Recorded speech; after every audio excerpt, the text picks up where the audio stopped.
आज मेरा जो टॉपिक है वो बहुत ही अच्छा है। मैं आपको बताना चाह रही हूँ कि शादीशुदा पाकिस्तानी ड्राइवर जिशम फरोश लड़की के पास जा पूछा और असल में वो कौन था उसके बारे में मैं आपको बताने जा रही हूँ। वो आपको बहुत एहतियात से सुनना है। पाकिस्तानी पुलिस के बारे में तो आवाम के ख्यालात और राय कुछ अच्छी नहीं है। ताहम पुलिस वाले सब एक जैसे नहीं होते, जिसकी साथ वाज़ा मिसाल जो है नीमन अशरफ है। नीमन अशरफ पुलिस कांस्टेबल होने के साथ साथ अच्छे लिखारी और ब्लॉगर भी हैं और मारूफ वेबसाइट पूरा पर सार्फिन के मुख्तलिफ सवालात का जवाब भी देते रहते हैं।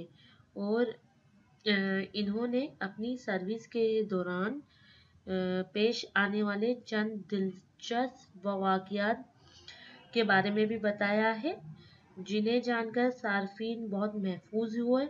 और इन्हीं में से एक वाक़या यहाँ पर मैं पेश करने जा रही हूँ, जिसे पढ़कर आप भी दंग रह जाएंगी या रह जाएंगे। मारूफ वेबसाइट पर एक सवाल किया गया कि एक पुलिस ऑफिसर होने के नाते आपके साथ कौन सा मज़ाहिया वाक़या पेश आया। तो नेमन अशरफ ने इस सवाल के जवाब में एक कार ड्राइवर और जिस्म फरोश लड़की का वाक़या सुनाते हुए बताया, जिसकी इब्तिदा कुछ यूं की गई कि नदीम और शबाना से मिलिए। नदीम एक निजी तामीराती कंपनी में ड्राइवर के तौर पर काम करता है, जो शादीशुदा और 2 बच्चों का बाप है, और इसके अलावा इसके बारे में कुछ खास बात नहीं है। शबाना एक ख्वाजा सिरा है, जिसकी शादियों, बच्चों की पैदाइश वगैरह के मौके पर नाच गाने और गलियों में भीख मांगने का रिवायती पेशा इख्तियार कर रखा है। लेकिन शबाना ने एक कदम और आगे बढ़ाया और जिस्म फरोशी का धंधा भी इसके बाद शुरू कर दिया। एक रोज सख्त मुशक्कत के बाद नदीम घर वापस जा रहा था कि इसे रास्ते में सड़क किनारे शबाना टहलती नजर आई। वो कुछ रुक सा गया और दोनों में कुछ बातचीत भी हुई, जिसके बाद वो तयशुदा मामलात की अंजाम दही के लिए करीबी झाड़ियों में घुस गए। नदीम ने शबानों को तकरीबन 400 रुपये अदा किए और घर की जानब रवाना हो गया। घर पहुंचने पर नदीम को एहसास हुआ कि इसकी जेब से तकरीबन 30,000 रुपये से जायद रकम गायब है।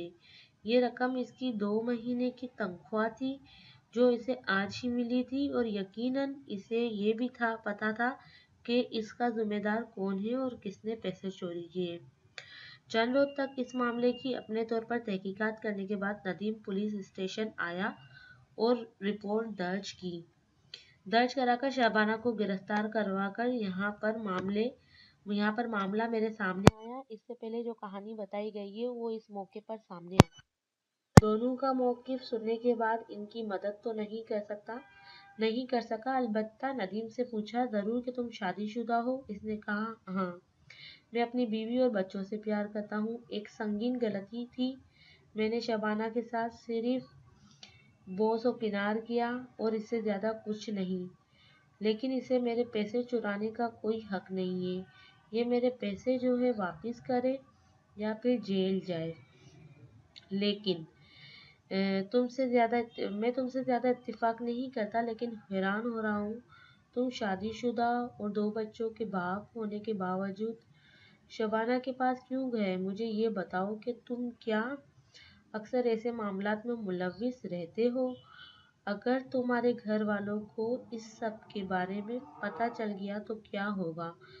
नदीम ने जवाब दिया कि नहीं, ये मेरी पहली गलती थी और मुझे इसका सबक भी मिल गया। मैं आइंदा ऐसा कुछ नहीं करूँगा। मुझे इंसाफ चाहिए।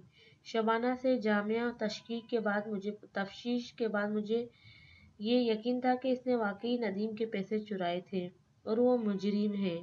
हम इसे चोरी के इल्ज़ाम में जेल में बंद कर रहे थे, इसलिए इसकी तलाशी लेते हुए कुछ पैसे, नस्वार का पैकेट और चाबियाँ बरामद की, लेकिन इस दौरान इसके कपड़े वगैरह नहीं उतारे गए। तलाशी दौरान मेरे सामने जो कुछ आने वाला था, मैं इसके लिए बिल्कुल भी तैयार नहीं था। शबाना बुनियादी तौर पर ख़वातीन के लिबास में एक मुकम्मल लड़का था, बल्कि वो एक मर्द ही था। میں نے شبانہ کو لاک اپ میں بند کر دیا اور اس کے جسم کے ساتھ چپکے ہوئے پاجامے سے جو کچھ نظر آ رہا تھا وہ میرا دماغ جلانے کے لیے کافی تھا۔